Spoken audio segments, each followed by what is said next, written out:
প্রিয় দর্শক, আপনাদের সবাইকে ওয়েসিজ এই সময় অনুষ্ঠানে স্বাগতম। সঙ্গে আছি আমি এস আকাশ। আপনারা জানেন এই অনুষ্ঠানে আমরা সমসাময়িক বিষয় নিয়ে কথা বলি। আজ আমরা আন্তর্জাতিক বিষয় নিয়ে মূলত কথা বলবো। আপনারা জানেন যে প্যারিসে জঙ্গি হামলা হয়েছে। সেখানে আজ পর্যন্ত আমরা জানি যে 129 জন নিহত হয়েছে এবং এই হামলা নিয়ে বিশ্বব্যাপী তোলপাড় হয়েছে। প্যারিস তো স্তম্ভিত হয়েছে। আমরা বাংলাদেশিরা এবং সারা পৃথিবীর মানুষ এটা নিয়ে আলোচনা করছে যে পৃথিবী কি আস্তে আস্তে অনিরাপদ হয়ে যাচ্ছে এবং কেন এসব হামলা, বিশেষ করে প্যারিসের মতো একটা আধুনিক শহরে যেখানে সব কিছু আধুনিক নিরাপত্তা ব্যবস্থা, আধুনিক গোয়েন্দা সংস্থা, এর মধ্যেও কিভাবে জঙ্গি হামলা হয়, জঙ্গিরা কেন এত শক্তিশালী হচ্ছে, কিভাবে হতে পারছে, নানা প্রশ্ন মানুষের মনে ঘুরপাক খাচ্ছে। এসব প্রশ্ন উত্তর জানার চেষ্টা করব। আমাদের সাথে দুজন অধ্যাপক আছেন, তাদের সাথে আপনাদের পরিচয় করে দিচ্ছি। আজকের অতিথি হিসেবে আমাদের সাথে এসেছেন প্রফেসর ডক্টর সৈয়দ আনোয়ার হোসেন, ইতিহাস বিভাগ, ঢাকা বিশ্ববিদ্যালয়, এবং আমাদের সাথে আছেন প্রফেসর ডক্টর তারেক শামসুর রহমান, আন্তর্জাতিক সম্পর্ক বিভাগ, জাহাঙ্গীরনগর বিশ্ববিদ্যালয়। স্যার, আপনি যদি এটা শুরু করেন, আমরা প্যারিসের যে ঘটনা দেখলাম, যে সাধারণভাবে প্রশ্ন আসে যে কেন প্যারিসে কেন? আরেকটা হলো যে আমরা এই যে হামলাটা হলো প্যারিসে, সাথে আমরা এই হামলার সাথে সাথে আরেকটা জিনিস মনে করতে পারি যে গত জানুয়ারিতেও কিন্তু একটা হামলা হয়েছিল প্যারিসে। সেটা হচ্ছে যে একটা স্যাটায়ার ম্যাগাজিনকে কেন্দ্র করে, যে শার্লি এবদো, সেটা হামলা হয়েছিল। একটা ইহুদিদের একটা মার্কেটেও হামলা হয়েছিল। তো প্যারিসটা কেন হঠাৎ করে আক্রমণের বিষয়বস্তু হলো, আপনার কি মনে হয়? আইএস কে দায়ী করা হয়েছে এবং দায় স্বীকার করেছে আইএস। তবে আমি এখনো শতভাগ নিশ্চিত নই, কারণ 9/11 টুইন টাওয়ার যখন ধ্বংস হয়েছিল এবং মর্মন্তুদ ঘটনাগুলো ঘটে গিয়েছিল, তখন আমেরিকা সরাসরি আল কায়দাকে দায়ী করেছিল। কিন্তু পরবর্তীকালে আমেরিকান উৎস থেকেই আমরা যে তথ্য পেয়েছি তাতে দেখা গেছে এটা আল কায়দার কাজ নয়, এটা আমেরিকার নিজেরই কাজ। এবং যাতে করে ওয়ার অন টেরর নামে বিশেষ উদ্দেশ্য প্রসূত একটা অভিযান পরিচালনা করা যায়। কারণ আমেরিকার সূত্র থেকে আমরা জেনেছি যে টুইন টাওয়ার ঘটনা পরপরই স্টেট ডিপার্টমেন্টের একটি ভাড়া করা বিমান আমেরিকার বিভিন্ন প্রান্তে বসবাসকারী বিন লাদেনের আত্মীয় স্বজন সবাইকে সংগ্রহ করে আমেরিকার বাইরে নিয়ে আসা হয়েছে। তো এখন আমি আশ্চর্য হচ্ছি যে এই যে আত্মঘাতী হামলার পরপরই ফরাসি রাষ্ট্রপতি বলে দিলেন কারা করেছে। আমার প্রশ্ন হচ্ছে, তথ্য কি এত চটজলদি তার কাছে পৌঁছে গেছে? এখন যদি তথ্য আগেই থেকে থাকে, তাহলে সেটি প্রতিকার বা প্রতিরোধ করবার কোনো উদ্যোগ কেন নেওয়া হলো না? এটা একটা প্রশ্ন থাকে। তো যা হোক, ধরে নিচ্ছে আইএস করেছে এবং সেভাবেই সারা বিশ্ব এখন আলোচনা করছে। আইএস কেন করলো, এই প্রশ্নের উত্তর দিতে গেলে একটু লক্ষ্য রাখতে হবে যে আইএস এর লক্ষ্যবস্তু সেই রাষ্ট্রগুলোই যারা আইএস বিরোধী কর্মকাণ্ডে বা অভিযানে শরিক হয়ে আছে। যেমন ধরুন, কিছুদিন আগে মিশরের শারমাল শেখ এই জায়গা থেকে, এটা একটা পর্যটন কেন্দ্র, এখান থেকে রুশ পর্যটনকারী যারা বিমানে ফিরছিলেন, বিমানটা ধ্বংস হলো। এ নিয়ে অনেকটা গোপনীয়তা রক্ষা করা হয়েছে। রাশিয়া এবং মিশরের মধ্যে তথ্য আদান প্রদান হয়নি, তবে আমরা যতটুকু জেনেছি এটা আইএস এর কাজ। কেন? কারণ রাশিয়া তো আইএস বিরোধী অভিযানে অংশগ্রহণ করেছে এবং তুলনামূলকভাবে আমেরিকার নেতৃত্বে পশ্চিম দুনিয়ার অভিযান আছে, রাশিয়ার অভিযান অনেক কার্যকর হয়েছে আর কি, আমরা সেটা বলবো। কাজে রাশিয়াকে আঘাত করা হলো। ফ্রান্সের ব্যাপারে দেখুন, ফ্রান্সে কিন্তু কতগুলো বিষয় আছে বিশেষ আর কি। একটি হচ্ছে ফ্রান্সের কারাগারে যারা বন্দী তাদের সিংহভাগ মুসলমান, এবং ফ্রান্সে ইসলামোফোবিয়া, ইসলাম বিদ্বেষ প্রচুর সক্রিয় এখন। আরেকটি হচ্ছে অতি সম্প্রতি ফরাসি যুদ্ধ বিমান বহনকারী জাহাজ শার্ল দ্য গল, এটা পাঠানো হয়েছে উপসাগরীয় অঞ্চলে আমেরিকার আইএস বিরোধী কর্মকাণ্ডে অংশগ্রহণ করবার জন্য। তো সেই কারণেই আমার মনে হয় যে আইএস যদি এটি কাজ করে থাকে তাহলে আইএস এই উদ্দেশ্যে করে থাকতে পারে। কিন্তু আর একটি প্রশ্ন হচ্ছে যে এখানে কতগুলো তথ্য আমরা পেয়েছি, ওই যে কালাশনিকভ রাইফেল যেটা ব্যবহার করা হচ্ছে, 7 জন যারা গুলি বর্ষণ করেছে এবং তারা আত্মঘাতী। আর একটি হচ্ছে একটি জায়গা থেকে সিরীয় পাসপোর্ট পাওয়া গেছে ওইখানে, ওই যারা হামলাকারীদের পক্ষ থেকে। অনেকগুলো তথ্য কিন্তু এখনো আমাদের বিবেচনার দাবি রাখে বলে আমার মনে হয়। আরেকটি কথা হলো যে আইএস ইউরোপীয় ভূখণ্ডে ব্যাপক ধরনের আক্রমণ এটি প্রথম করল এবং দ্বিতীয় মহাযুদ্ধের পরে ফ্রান্সে এটি প্রথম জরুরি অবস্থা জাতীয় পর্যায়ে আর কি। তো কাজেই ব্যাপকতর ব্যাপারের মধ্যে রয়ে গেছে। তো পরে এই কেনর উত্তরের জন্য এই কথাগুলো বলতে হলো। জি, আপনার কাছে আবার আসবো এই প্রসঙ্গে। আমরা আপনার কাছে আসি প্রফেসর তারেক শামসুর রহমান। আপনি আন্তর্জাতিক সম্পর্ক নিয়ে পড়ান এবং এটা নিয়ে গবেষণা করেন এবং আপনি অবশ্যই বেশি বেশি নজর রাখেন এই বিষয়ে। তো সেটা হলো যে এই যেটা বলছিলাম যে ফ্রান্সকে কেন বেছে নেওয়া হলো, স্যার কিছুটা বলেছেন, আপনি সাথে একটু যোগ করবেন। সাথে আরেকটা প্রশ্ন হলো যে আধুনিক রাষ্ট্র ফ্রান্স, সেখানে আধুনিক শহর, তাদের নিরাপত্তা ব্যবস্থা আধুনিক, এরপরেও যদি আইএস করে থাকে, আইএস যদি করে যা বলা হচ্ছে, তারা কি তাদের থেকেও শক্তিশালী? সেটাই তো মনে হচ্ছে। মানে বিষয়টা হচ্ছে এরকম যে আপনি দেখবেন যে এত বড় একটা কাজ, এতগুলো মানুষকে মৃত্যু করলো এবং 3 থেকে 4টা টিম একসাথে কাজ করলো, স্টেডিয়ামের বাইরে তারা আত্মঘাতী বোমা বিস্ফোরণ করলো, যেখানে স্বয়ং ফ্রান্সের প্রেসিডেন্ট ওলাদ উপস্থিত ছিলেন। খুব সঙ্গত কারণে এই প্রশ্নটা কিন্তু আসে যে তাহলে ফ্রান্সের মতো একটি দেশের গোয়েন্দা সংস্থা কি করলো, তাদের কাছে এরকম কি নলেজ ছিল না? প্লাস একই সাথে এই প্রশ্নটাও ওঠে যে সেখানে তো আরো অনেক গোয়েন্দা সংস্থার নজরদারিতে থাকার কথা, তাদের কারোই নজরদারিতে এটা আসলো না। দ্বিতীয়ত যে জিনিসটি আমাকে খুব অবাক করে সেটি হচ্ছে যে বলা হচ্ছে যে কালাশনিকভ রাইফেল ব্যবহার করেছে জঙ্গিরা। তাহলে প্রশ্নটা উঠলো যে এই কালাশনিকভ রাইফেলটা তাকে কে দিল? এটা তো নিশ্চয়ই সিরিয়া থেকে এই রাইফেল যায়নি। এই রাইফেলটি নিশ্চয়ই অভ্যন্তরীণভাবে সংগ্রহ করা হয়েছে, সেটা যে কোনোভাবে যে কেউ এটা সন্দেহ করেছে। তাহলে এটা কি কারোই নজরদারিতে থাকলো না? এখানে একটা জিনিস খুব স্পষ্ট, সেটা হচ্ছে যে নিঃসন্দেহে এটা তো সত্য কথা যে একটা দুর্বলতা আছেই গোয়েন্দা সংস্থার, কিন্তু তার চাইতেও একটা বড় খবর হলো যে ইসলামিক স্টেট বা দায়েশ, যেটা যেভাবেই আমরা তাকে চিহ্নিত করি না কেন, এই যে সন্ত্রাসী গোষ্ঠী, তারা তাদের সক্ষমতাটা তারা প্রমাণ করলো। তারা এটা জানিয়ে দিল যে তারা কোন পর্যায়ে যেতে পারে।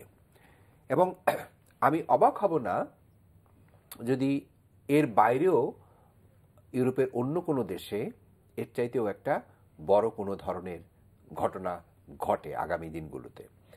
এখন স্যার অনেক তথ্য, অনেকগুলো ইকুয়েশন দিলেন যে কেন এখানে ফ্রান্স, আইএস কেন ফ্রান্সকে বেছে নিল। শুধু এক্ষেত্রে আরেকটু যোগ করি আমি, সেটা হচ্ছে যে আপনি জানেন যে ফ্রান্সে প্রায় 10,000 সৈন্য এখন আফ্রিকার অনেক দেশে আছে, ইনক্লুডিং মালিতে। মালিতে আপনার একটা অঞ্চল, সেখানে সেনাবাহিনীর ফ্রান্সের সেনাবাহিনী দখল করে আছে। এবং আপনি জানেন যে মালি সেটা মুসলমান অধ্যুষিত একটা দেশ। এখন নর্থ আফ্রিকার ব্যাপারে অনেকের আগ্রহটা বেড়েছে। সেখানে আল শাবাব গোষ্ঠীর জন্ম হয়েছে, নাইজেরিয়াতে বোকো হারামের জন্ম হয়েছে। এরা প্রায়শই আন্তর্জাতিক খবরের সংবাদ হয় এবং এদের সাথে এই যে ইসলামিক জঙ্গি গোষ্ঠীর মধ্যপ্রাচ্যের একটা যোগসূত্র আছে।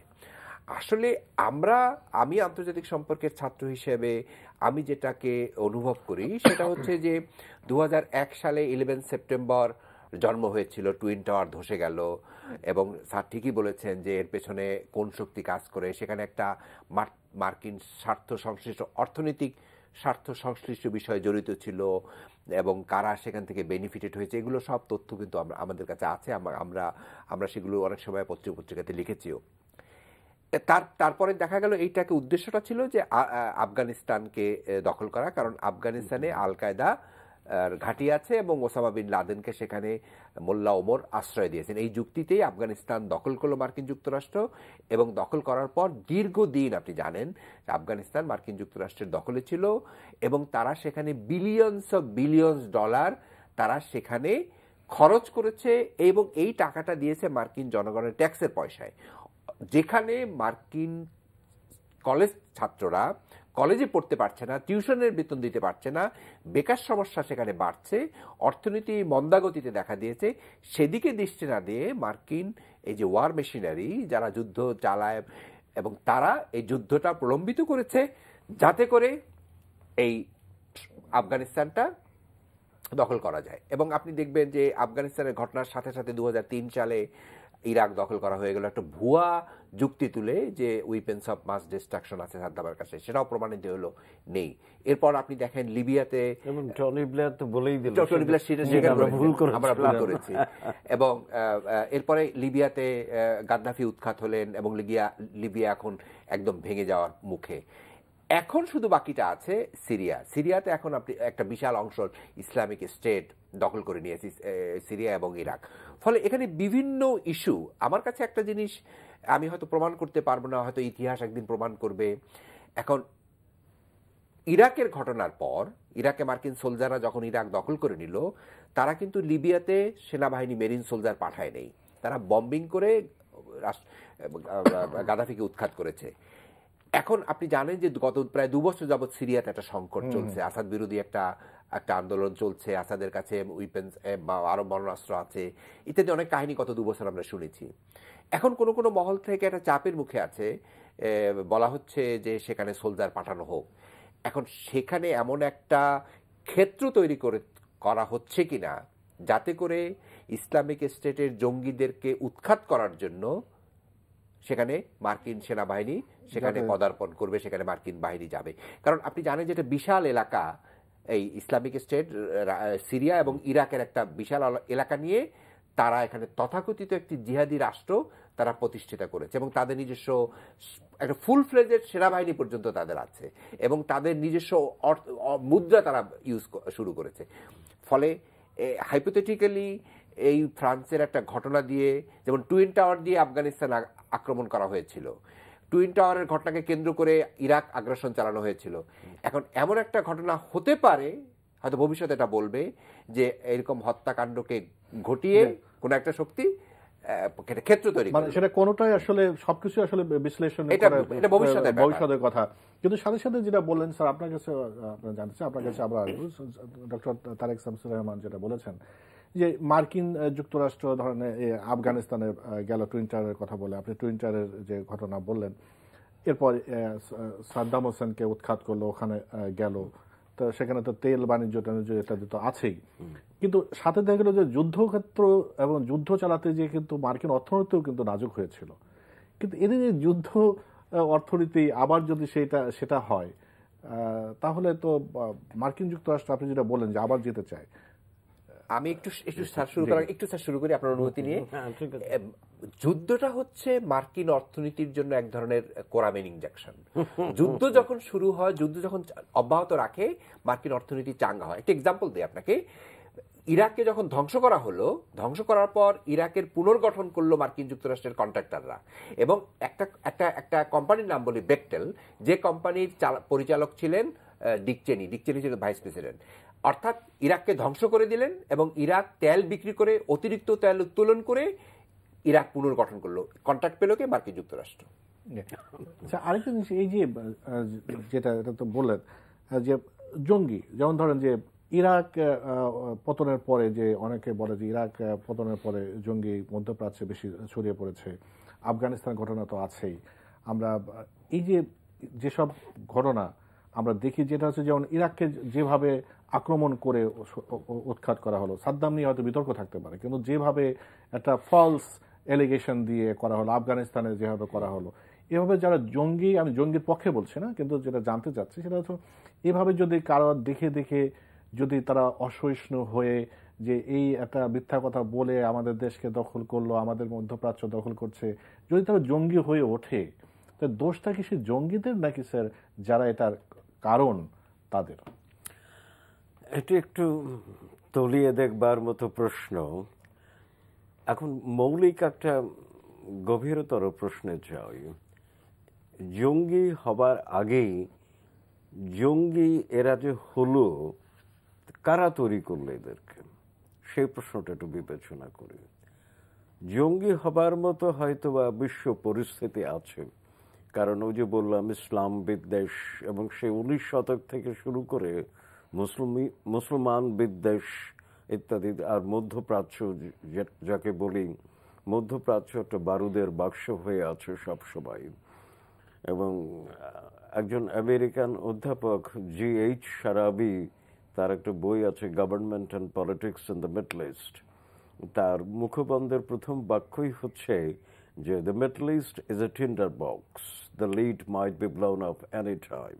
অর্থাৎ একটা বারুদের বাক্স যার ঢাকনাটা যে কোনো সময় উড়ে যেতে পারে, ব্যাপক বিস্ফোরণ হতে পারে। তো বিস্ফোরণ তো হচ্ছেই মাঝে মধ্যে, আমরা দেখতে পাচ্ছি। জঙ্গি দেখুন, আফগানিস্তানে সোভিয়েত, তখন সোভিয়েত ইউনিয়ন ছিল, সোভিয়েত ইউনিয়নকে আফগানিস্তান থেকে হটিয়ে দেবার জন্যে মার্কিন যুক্তরাষ্ট্রের নেতৃত্বে পশ্চিম দুনিয়া তৈরি করলো আল কায়দা, তালেবান, মুজাহিদিন, যার সঙ্গে সৌদি আরব ছিল। তো ওরা জঙ্গি হয়ে উঠল। এর আগে কিন্তু বিন লাদেন যে পশ্চিম দুনিয়ার তৈরি, সে নিয়ে এন্তার তথ্য আমাদের সবার কাছে আছে। কিভাবে সিআইএ তাকে লালন পোষণ করে তৈরি করেছিল, আবার সেই বিন লাদেন তাদের বিরুদ্ধে গেল। আচ্ছা, এটা একটা ফ্র্যাঙ্কেনস্টাইনের দানব। আইএস তৈরি করলো কারা? এখন তো আর কোনো গোপন কিছু কথা নয়, আইএস তৈরি করেছে স্বয়ং সিআইএ এবং আমেরিকার নেতৃত্বে পশ্চিম দুনিয়া। তো এখন আইএস ফ্র্যাঙ্কেনস্টাইনের দানব হয়ে গেছে। তো কাজে জঙ্গি হবার মতো পরিবেশ থাকলে জঙ্গি হচ্ছে কিভাবে সেটা লক্ষ্য করুন। এবং এর কারণটা হচ্ছে যে ধরুন সোভিয়েত ইউনিয়নকে হটিয়ে দেবার জন্যে ওখানে তালেবান, মুজাহিদিন, আল কায়দা হলো, আর সিরিয়াতে আসাদকে সরিয়ে দেবার জন্য আইএস তৈরি হলো। কিন্তু হিসেবে মেলেনি, একটা হিসেবের গরমিল হয়ে গেছে এখানে। তো এখন জঙ্গি একটু আমাদের বিরতি নিতে হবে, একটু যদি সংক্ষেপে এই পর্যায়টা শেষ করেন। আমি সে পয়েন্টে আসছি। এখন জঙ্গি হবার মতো পরিবেশ পরিস্থিতি কিন্তু আছে, কিন্তু একই সঙ্গে এটাও বলতে হবে যে প্রতিবাদী প্রতিরোধী হবার মতো মানসিকতা যদিও থাকে না কেন, এখানে ইসলাম ধর্মটিকে ব্যবহার করে ধর্মান্ধতা ভিত্তিক এক ধরনের সহিংসতা, সশস্ত্র সহিংসতা, এটা কিন্তু ইসলাম সম্মত নয় আর কি। সেটা নিয়ে আলাদা আলোচনা হতে পারে। তো এখন কথা হচ্ছে যে এরা দেখুন যে অস্ত্র পাচ্ছে, সে অস্ত্রগুলো কোথাকার? অস্ত্রগুলো নিজেরা তৈরি করে না, সংগ্রহ করে। কারণ আর্মস বাজার আছে একটা শব্দ, আপনি প্রথম দিকে যে প্রেক্ষাপটটা তুলেছেন, যার সমান্তরালে কিছু বক্তব্য সংযোজন করেছেন ডক্টর তারেক শামসুর রহমান, সেখানে একটা কথা বলছে যে পৃথিবীতে কিন্তু এখন বড় যুদ্ধ নাই, প্রথম মহাযুদ্ধ নাই, দ্বিতীয় মহাযুদ্ধ নাই, স্নায়ুযুদ্ধও নাই। এখন সারা পৃথিবীতে নানান জায়গায় ছোট ছোট কেন্দ্রে যদি যুদ্ধ বাঁধিয়ে রাখা যায়, তাহলে পশ্চিম দুনিয়ার অর্থনীতির জন্য সেটা ভালো। এবং ওয়ান গালতুং আন্তর্জাতিক বিশেষ করে শান্তি গবেষণা করেছেন, তিনি স্পষ্ট করে বলেছেন যে MBICC, military bureaucratic industrial corporate complex, সামরিক বাহিনী, আমলাতন্ত্র এবং শিল্প মিলে কর্পোরেট যেটা তৈরি হয়, এরা কিন্তু যুদ্ধ থেকে অর্থনৈতিক ফায়দাটা লুটে নিতে পারে।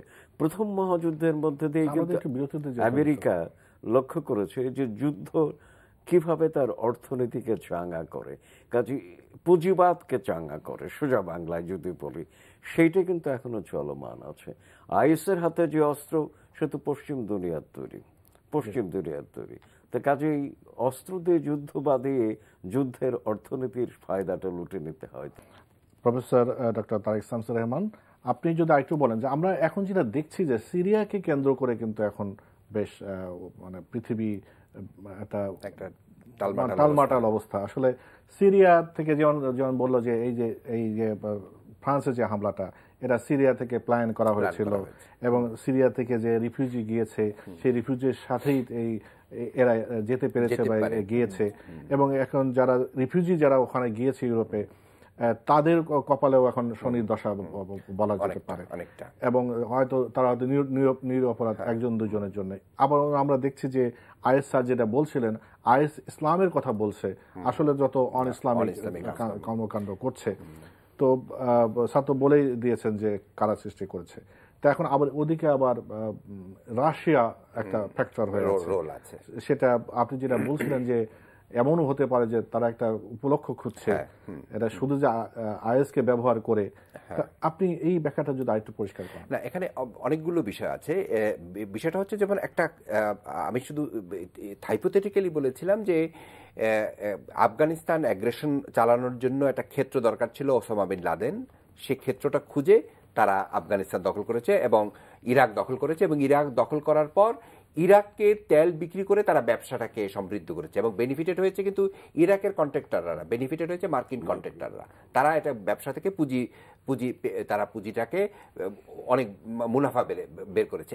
এখন সিরিয়ার ব্যাপারে যে ধারণা আমার, যে সিরিয়াতে যে কনফ্লিক্টটা হচ্ছে, একদিকে আসাদ তিনি ক্ষমতায় থাকতে চাচ্ছেন, আসাদ বিরোধী কিছু গ্রুপ আছে, কিন্তু সেই গ্রুপটাকে মার্কিন যুক্তরাষ্ট্র প্যাট্রোনাইজ করছে।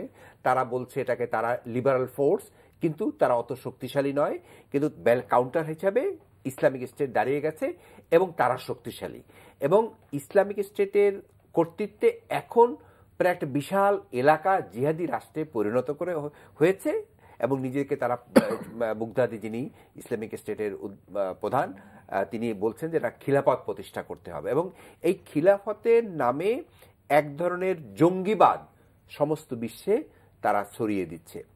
এখানে সুবিধাটা হলো যে এই সমস্ত ইসলামিক স্টেটের, আপনি জানেন যে এরা যারা চালায়, তারা সমস্ত সিরিয়ার তেল ক্ষেত্রগুলো তাদের দখলে চলে গেছে, এবং এই সিরিয়ার তেল তারা ব্ল্যাক মার্কেটে বিক্রি করে, যে কারণে আন্তর্জাতিক বাজারে যেখানে তেলের মূল্য ছিল $100 কাছাকাছি, সেটা এখন $40 নিচে নেমে এসেছে।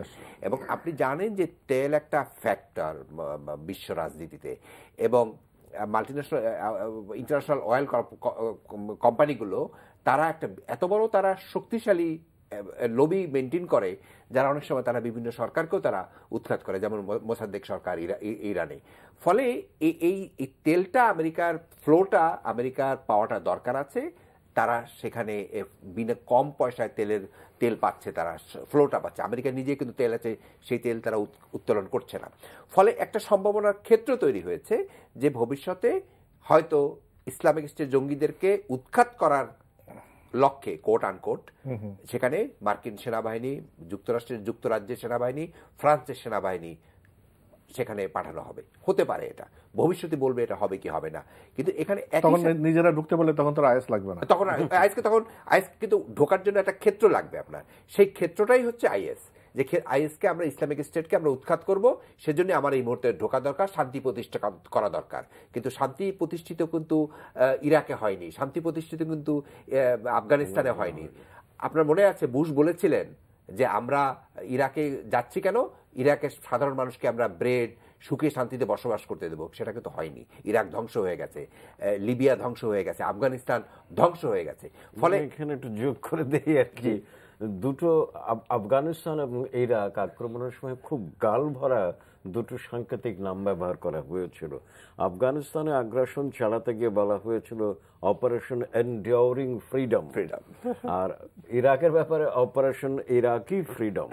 কোথাও কিন্তু ফ্রিডম এখন আর কি জঙ্গিবাদের আখড়া হয়ে গেছে। এখন ইরাক, এখন যেটা ইউরোপে যে ফ্রান্সের ক্ষেত্রে যেটা ঘটলো, অনেকগুলো ঘটনা, সিগনিফিকেন্ট ঘটনা আপনি অবজার্ভ করবেন। এক নাম্বার হচ্ছে, এখন বলা হচ্ছে যে কোন সিরীয় যারা শরণার্থী ঢুকেছে তারা এটার মধ্যে ইনভলভড হতে পারে, যারা এই সন্ত্রাসী কর্মকাণ্ড করেছে। আমার বিবেচনা এটা সত্য নয়, কারণ যারা জঙ্গিরা কথা বলছিল ফ্রেঞ্চ ভাষায়, এবং যারা নতুন গেছে তাদের ফ্রেঞ্চ ভাষায় কথা বলার কথা। এবং যে প্রথম যে ধরা পড়া, যাকে আইডেন্টিফাইড হয়েছে, ওমর সম্ভবত নাম, সে কিন্তু ফ্রান্সে জন্মগ্রহণ করা, এবং সেটি আমি বলছিলাম, যারা করেছে কাজটা তারা মানে তরুণ প্রজন্ম যাদের বয়স 30-এর নিচে, এরা ফ্রান্সের নাগরিক।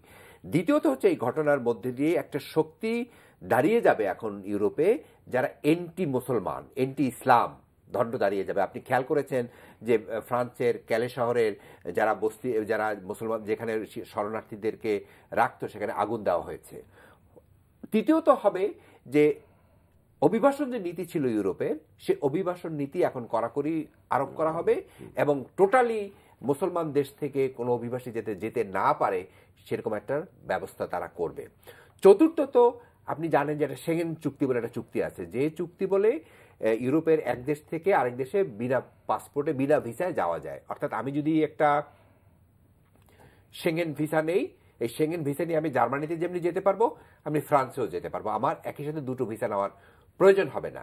এখন এই সেঙ্গেন ভিসার সুযোগ নিয়েই শরণার্থীরা, শত শত শরণার্থীরা ইউরোপে গেছে।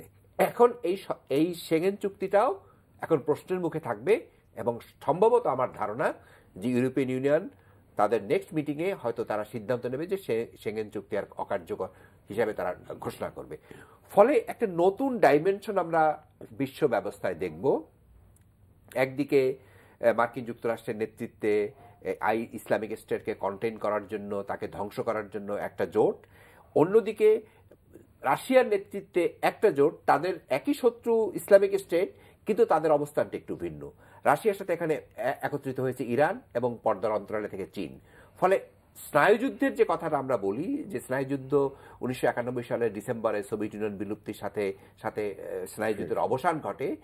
এখন আমরা দেখছি নতুন আঙ্গিকে এক ধরনের স্নায়ুযুদ্ধ, তার একটা ক্ষেত্র হচ্ছে এই মিডল ইস্ট এবং আরেকটা ক্ষেত্র হচ্ছে আপনার ইউক্রেনকে কেন্দ্র করে, যেখানে ন্যাটো তার সম্প্রসারণ ঘটাচ্ছে। একদম রাশিয়ার একদম কোলের কাছে দাঁড়িয়ে আছে মার্কিন যুক্তরাষ্ট্র। এইটা রাশিয়া খুব সহজভাবে নেবে না। তার মানে একটা নতুন ডাইমেনশন আমরা কিন্তু আমরা আলোচনা প্রায় শেষ পর্যায়ে চলে এসেছি।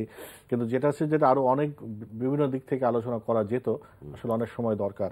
কিন্তু আমরা যেহেতু একটা গ্লোবাল ভিলেজে বাস করি, সেহেতু আমরা বাংলাদেশ তো আমরা তার বিচ্ছিন্ন নই, এবং বাংলাদেশে যে আইএস আছে কি নেই এটা নিয়েও একটা বিতর্ক আছে। সেক্ষেত্রে আমরা এখান থেকে যে ফ্রান্স বা প্যারিসে যে হামলা হলো, আইএস করেছে বলে বলা হচ্ছে, আমরা কি আসলে ঝুঁকিমুক্ত? বাংলাদেশ কি ঝুঁকিমুক্ত? বাংলাদেশ পরিপূর্ণভাবে ঝুঁকিপূর্ণ, কারণ আন্তর্জাতিক সম্প্রদায়ের পক্ষ থেকে, বিশেষ করে ব্রিটেন, ইংল্যান্ড এবং অস্ট্রেলিয়ার আমরা লক্ষ্য করেছি, তাদের দিক থেকে একটা চাপ আছে যে এটি প্রমাণ করা যে বাংলাদেশে আইএস ঘাঁটি গেড়েছে। সেটা মাননীয় প্রধানমন্ত্রী তার বক্তৃতায় উল্লেখ করে পরিষ্কার করে বলেছেন। তাতে সুবিধা হবে, যেমনটা ডক্টর তারেক শামসুর রহমান ব্যাখ্যা করছেন। তাহলে এখানে আসবার, বাংলাদেশে সামরিক প্রস্তুতি নিয়ে প্রবিষ্ট হবার একটা যুক্তিসঙ্গত পটভূমি তৈরি হয়ে যায়। কিন্তু প্রশ্ন হচ্ছে, বাংলাদেশে আইএস সমর্থক আছে এবং পুলিশের সূত্র থেকে আমরা জেনেছি যে আইএস সমর্থক বা আইএসে যোগদানের ইচ্ছুক বেশ কিছু তরুণকে গ্রেপ্তার করা হয়েছে। এবং বাংলাদেশে বিচ্ছিন্নভাবে, যদিও গোটা পরিকল্পনার অংশ হিসেবে, দুজন বিদেশি এবং দেশি খুন হয়ে যাচ্ছে।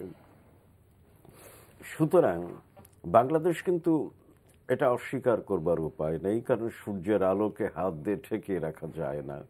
এখানে একটা দারুণ অসহিষ্ণু সমাজে পরিণত হয়েছে এবং এমন একটা পরিবেশের প্রেক্ষাপটেই কিন্তু আইএসের মতো জঙ্গি সংগঠনগুলো মাথা তুলে দাঁড়ায়। তো সেই জন্য বাংলাদেশ অত্যন্ত ঝুঁকিপূর্ণ একটা দেশ এবং রাষ্ট্রীয়ভাবে, সামাজিকভাবে যথেষ্ট সতর্কতার প্রয়োজন আছে বলে আমার মনে হয়। আপনার কাছে একই প্রশ্ন, সাথে একটু আমি যোগ করি। যেমন আপনি সুন্দর করে বলেছেন যে একটা নতুন ডাইমেনশন হতে যাচ্ছে, সেক্ষেত্রে আপনি বলেছেন যে ওদিকে সিরিয়া, রাশিয়া এবং ওদিকে ইরান আছে, এবং সাথে আপনি বলেছেন পদ্মার অন্তরালে আছে চীন আছে। ওদিকে তো, কিন্তু এদিকে তো চীন, এদিকে চীন। কিন্তু চীনকে যদি কন্টেইন করতে হয়, তাহলে এই রিজনে তো কোথাও না কোথাও স্বার্থ তাদের রাখতে হবে। এবং ভেরি ইন্টারেস্টিং প্রশ্ন করেছেন আপনি। আমরা জানি যে ভারত মহাসাগরকে কেন্দ্র করে নতুন করে মার্কিন স্ট্র্যাটেজি তৈরি হচ্ছে। এবং আপনাকে একটা তথ্য দেই, 2020 সালের মধ্যে মার্কিন যুক্তরাষ্ট্রের এশিয়া প্যাসিফিক ফ্লিটের 6টি যুদ্ধজাহাজ এই ভারত মহাসাগরে মোতায়েন করা হবে। এবং এই মোতায়েন করার উদ্দেশ্যটা হচ্ছে খুব ক্লিয়ার, যে চীনকে একদিকে এই অঞ্চল থেকে একদিকে চীনকে ঘিরে রাখা, অন্যদিকে ওই অঞ্চলে দক্ষিণ চীন সাগরে উত্তেজনা জিয়ে রেখে চীনকে চাপের মুখে রাখা। এবং আপনি আরও লক্ষ্য করে দেখবেন যে অতি সম্প্রতিকালে একটা বড় ধরনের পরিবর্তন হতে যাচ্ছে মায়ানমারে। অং সান সুচি নির্বাচনে বিজয়ী হয়ে একটা জটিলতা সেখানে তৈরি হয়েছে, তিনি প্রেসিডেন্ট হতে পারবেন কি পারবেন না, বাট তিনি বিজয়ী হয়েছেন, গণতান্ত্রিকভাবে বিজয়ী হয়েছেন। এবং আপনার নিশ্চয়ই এটা স্মরণ আছে যে প্রেসিডেন্ট ওবামা দুবার মিয়ানমার সফর করেছিলেন। ফলে এই অঞ্চলের গুরুত্বটা বেড়েছে।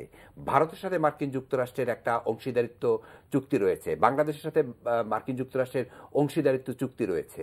কিন্তু বাংলাদেশের সাথে যেটা নাই সেটা হচ্ছে বাংলাদেশ সোফা চুক্তিতে স্বাক্ষর করেনি, বাংলাদেশ আকসা চুক্তিতে স্বাক্ষর করেনি, Bangladesh global coalition against Islamic state যে 62টি দেশ এটার সদস্য, সেই কোয়ালিশনে বাংলাদেশ জয়েন করেনি। কিন্তু চাপ আছে। এখন মার্কিন যুক্তরাষ্ট্র চাচ্ছে বাংলাদেশ সোফা চুক্তি স্বাক্ষর করুক, কারণ সোফা চুক্তি এবং আকসা যদি চুক্তি স্বাক্ষর করে বাংলাদেশ, তাহলে এই অঞ্চলে মার্কিন সেনাবাহিনীর সীমিত উপস্থিতি, তাদের পোর্টকল সুবিধা ইত্যাদি পাবে। ফলে আগামী দিনগুলো আমাদের জন্য অত্যন্ত জটিল, আমাদের জন্য অত্যন্ত ক্রুশিয়াল, যে এই অঞ্চলের উত্তেজনা যত বাড়বে ততই আমরা এটা থেকে আমরা কোনো না কোনোভাবে অ্যাফেক্টেড হব।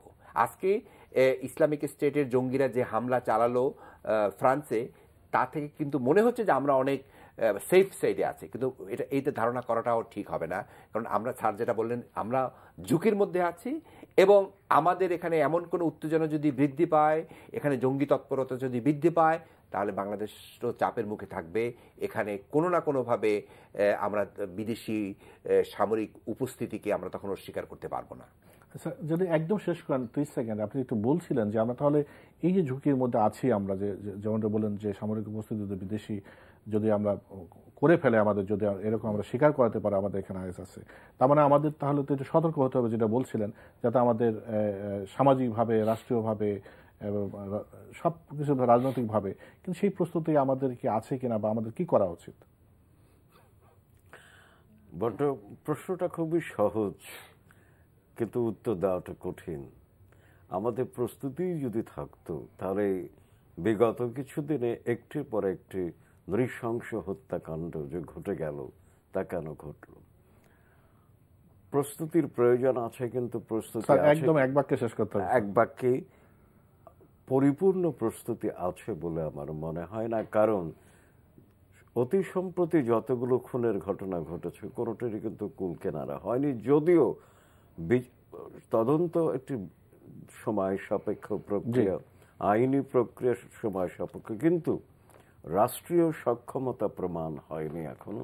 সেই জন্য আমরা শঙ্কিত এবং ঝুঁকির মধ্যে আছি বলে মনে হয়। ঘরেও নিরাপদ নই আমরা। আপনাদের দুজনকে অনেক ধন্যবাদ। সর্বশেষ যে কথাটা বলবো, প্যারিস এখান থেকে অনেক দূরে হতে পারে, কিন্তু সে হামলা সেখানে হয়েছে, কিন্তু বিশ্ব যেভাবে স্তম্ভিত হয়েছে, বিশ্ব যেভাবে ব্যবস্থা নিচ্ছে, আমরা নিরাপদ নই, আমরাও ঝুঁকিপূর্ণ নই, আমাদেরকেও সেই ব্যবস্থা নিতে হবে। রাষ্ট্রীয় সক্ষমতা দেখাতে পারেনি বলে প্রফেসর আনোয়ার হোসেন বলেছেন। আমার মনে হয় সেদিকে আমাদের সবার দৃষ্টি দেওয়া দরকার, এবং আমরা যার যার অবস্থান থেকে সেটা করা দরকার। আপনারা সবাই ভালো থাকবেন, এই প্রত্যাশা রেখে শেষ করছি। আর আপনারা এই অনুষ্ঠান যদি দেখতে চান, আমরা অনলাইনে এটা আপলোড করে থাকি, সেটা দেখতে ntvbd.com এই ঠিকানায় ভিজিট করলেই দেখতে পারবেন। আজ এই পর্যন্তই। আপনারা সবাই ভালো থাকেন, আশা করি নিরাপদে থাকুন।